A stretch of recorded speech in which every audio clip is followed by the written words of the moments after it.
Existiu um trem, tá? Tem uma teoria chamada os 4 estágios da competência. Ela tem até página na Wikipédia, tá? Olha que legal. Eles organizaram isso aqui num triângulozinho bonitinho. Deixa eu tirar o QR Code aqui rapidinho para vocês poderem ver, tá? Olha só. Eu acho bonitinho porque é muito educado. Eles falam aqui, na base da pirâmide, tá escrito incompetência inconsciente, que é um jeito muito educado de falar que você é burro e você não sabe. Então, nesse momento, você nem se tocou que você é burro ainda. E isso vai casar com o tópico da live de amanhã, tá? E aí, você percebe que você não tá fazendo as coisas do melhor jeito, saca? Aí você começa a ficar consciente do fato que você não sabe. Então, é burro, mas pelo menos você já se tocou que não é esperto, que tá faltando alguma coisa, saca? E aí você começa a praticar. E essa parte do praticar, essa parte do pegar e fazer as coisas, né? Ela é a parte em que você começa a ficar competente de forma consciente. Que é aquela parte que você, para desenhar um corpo de forma bem-sucedida, você precisa fazer todas as caixinhas e todos os cilindros e todos, sabe? Essa parte, ela é muito importante porque ela é a parte onde a gente pratica. Ela é a parte onde a gente vai vir e vai investir as horas, saca? Esse é o momento que você está competente e consciente. Você está você para ficar bem sucedido, para dar certo, você precisa estar muito consciente do que você está fazendo. Fazendo isso vezes o suficiente, você fica competente inconscientemente. E aí, quando você vê essa galera foda, né, desenhando, quando você vê esse povo, a gente vê o Kim Jong-gi desenhando, a gente vê a Claire Kim desenhando. Ah, obrigada, gente! Peraí que eu já leio. Mas a gente vê a Claire Kim desenhando, a gente vê o Aaron Blaze desenhando, sabe? A gente vê essa galera que manda bem pra cacete. E, tipo, o desenho deles só acontece. Eles nunca projetam nada, eles nunca precisam se preocupar muito em marcar a linha de centro, nada disso. Eles desenham e dá certo. E é nesse momento que você chega no conhecimento, na competência, né, inconsciente. Você faz aquilo tão naturalmente que você não precisa se preocupar em construir a estrutura do início ao fim. Esse momento, esse pico da pirâmide, ele também é chamado de intuição.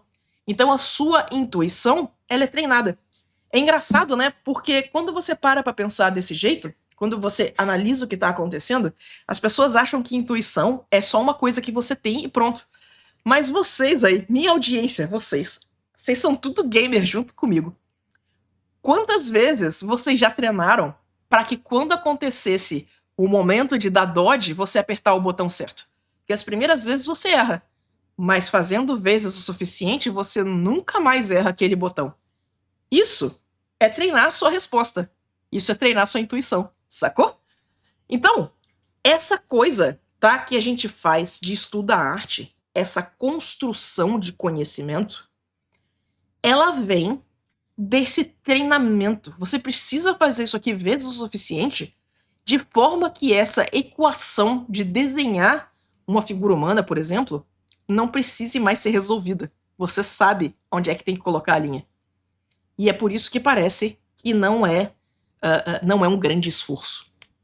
E aí isso aqui amarra, agora vem a Sula reclamando, tá? A Sula reclamando do estado social, do estado atual da sociedade. Tem um cara chamado Khan. Nome excelente, né? Esse cara tá lá, ele era parceiro da Google, ele é um desses caras que tá na Big Tech. Eu não sei se ele continua sendo um cara massa, não, mas quando ele começou, o Khan, ele é nerd. Não tem outra palavra, ele gosta de estudar, tá? E uns familiares dele estavam tendo problema em aprender matemática.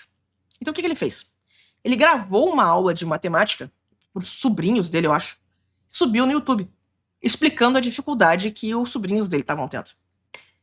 E, cara, o negócio meio que ganhou tração, sabe? Ele era só para linkar para os sobrinhos dele, mas a galera descobriu o vídeo e muita gente veio falar que, putz, isso aqui me ajudou muito na escola.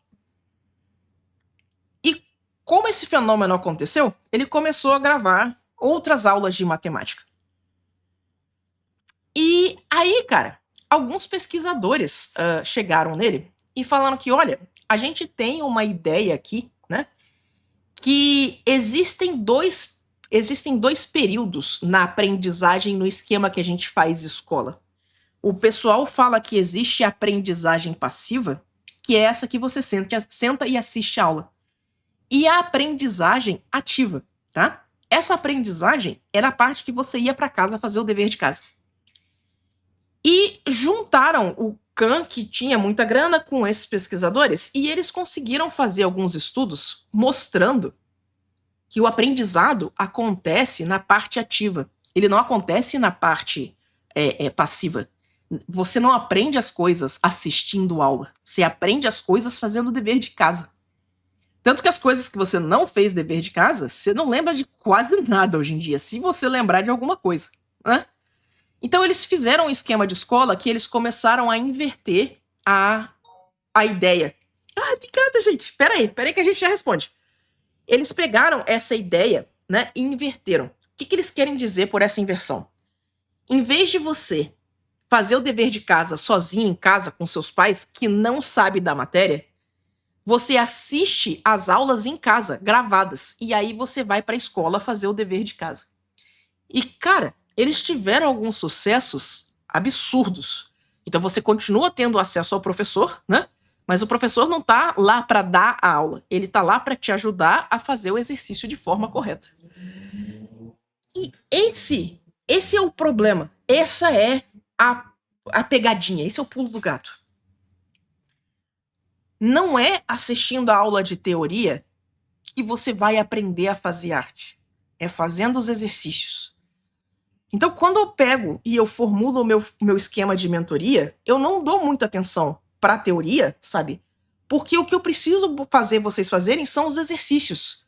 Quando vocês fizerem os exercícios e vocês tentarem construir uma linha de raciocínio lógica, eu vendo o resultado do seu exercício, eu consigo te mostrar que, ó, o pensamento está certo até aqui, aqui você tomou essa decisão porque precisa ser tomada diferente. E esse clique vai ser muito mais profundo do que qualquer aula de teoria que eu possa te passar. A teoria é muito boa para você começar. Ela te dá uma ideia do que você está tentando fazer. Mas você só vai conseguir provar que entendeu quando você desenhar e ficar bem sucedido. E para isso, você precisa sentar e desenhar, né? Agora a parte do sal. Qual o problema que estamos vivendo em sociedade nesse momento? A sociedade transformou educação em entretenimento. A gente usa muito conteúdo educativo, muito conteúdo de análise, muito conteúdo teórico para lavar a louça, para ficar no sofá, saca? Antes de dormir. Isso dá uma falsa sensação de que a gente está aprendendo. Mas se você não sentar e não fizer o exercício, isso não vai ter fixação nenhuma. Você está fazendo só a parte passiva da aprendizagem. Você precisa fazer a parte ativa, saca? Que é sentar, pegar essas ideias malucas e testar. E ver como é que funciona, saca? Faz sentido essa loucura? Faz sentido essa amarração de pensamentos? Então, assim, ó, quando vocês tiverem tempo, não precisa fazer perfeito, galera. Não precisa pegar. E aqui vem com pessoa com déficit de atenção, com ansiedade, com essa coisa toda, tá? Não esperem vocês terem condições perfeitas de começarem, condições perfeitas de estudar. Ah, Sula, se eu não tenho uma hora inteira para praticar, eu não vou sentar para praticar agora. Não, é o contrário. Você tem 20 minutos? Gasta esses 20 minutos praticando. Pega o conteúdo da live que você curtiu, pega o conteúdo da teoria que você curtiu e testa. Faz um desenho simples. Eu sou muito partidária dos estudos focados. Eu fiz um curso de guache uma vez e eu tava com muita... Olha que coisa. Eu tava com muita dificuldade de fazer a transição do céu, fazer o degradê do céu, aquela parte mais escura, até ele ficar mais claro no horizonte. Toda vez que eu fazia, ficava cagada. Toda vez ficava ruim, sabe? E aí eu falei com o professor que, cara, eu tô com muita dificuldade de fazer o céu. E ele falou, então tá, pega e pinta 20 céus essa semana, acabou, saca? Pinta só isso, pratica só fazer o degradê. E é isso, no final da semana eu conseguia fazer o degradê. Isso me ensinou a pintar. Se eu tivesse esperado pra praticar fazer o degradê do céu toda vez que eu fizesse uma imagem que eu terminasse, pra eu fazer esses 30 céus que eu fiz em uma semana, eu ia ter levado 30 semanas, porque eu fazia uma pintura por semana, né? 30 semanas, galera, é quase um ano. Olha o tempo que eu economizei e olha o progresso que eu tive em uma semana de fazer o estudo focado. Então, sabe, pega aquela coisa e vê qual o melhor jeito de você testar se a sua teoria funciona. Eu já fiz vários estudos que, para quem olha de fora, eles fazem pouco ou nenhum sentido. Mas, estudo de pincel. O pincel redondo ou o pincel texturizado funciona melhor? Eu preciso fazer um teste em que só essa variável mude. Então eu vou pegar uma peça que eu já pintei antes, vou botar do lado e vou repintar ela com outro pincel. A peça já está pronta. Eu posso pescar o esboço do arquivo original, mas a pintura foi feita com outro pincel. Eu vou inclusive fazer color pick na referência original para testar a diferença que o pincel faz. Agora eu tenho prova definitiva se o pincel me ajuda ou não. Você assistiu um corte da minha live. Se você curtiu o que você viu, não esquece de dar like, dar subscribe. E se você quiser apoiar a gente financeiramente, a gente tem um Apoia-se ou você pode se tornar membro do canal. Tá todas as opções aqui embaixo. Se você quiser participar da live e fazer perguntas, é toda quarta-feira, 19 horas. Te vejo lá.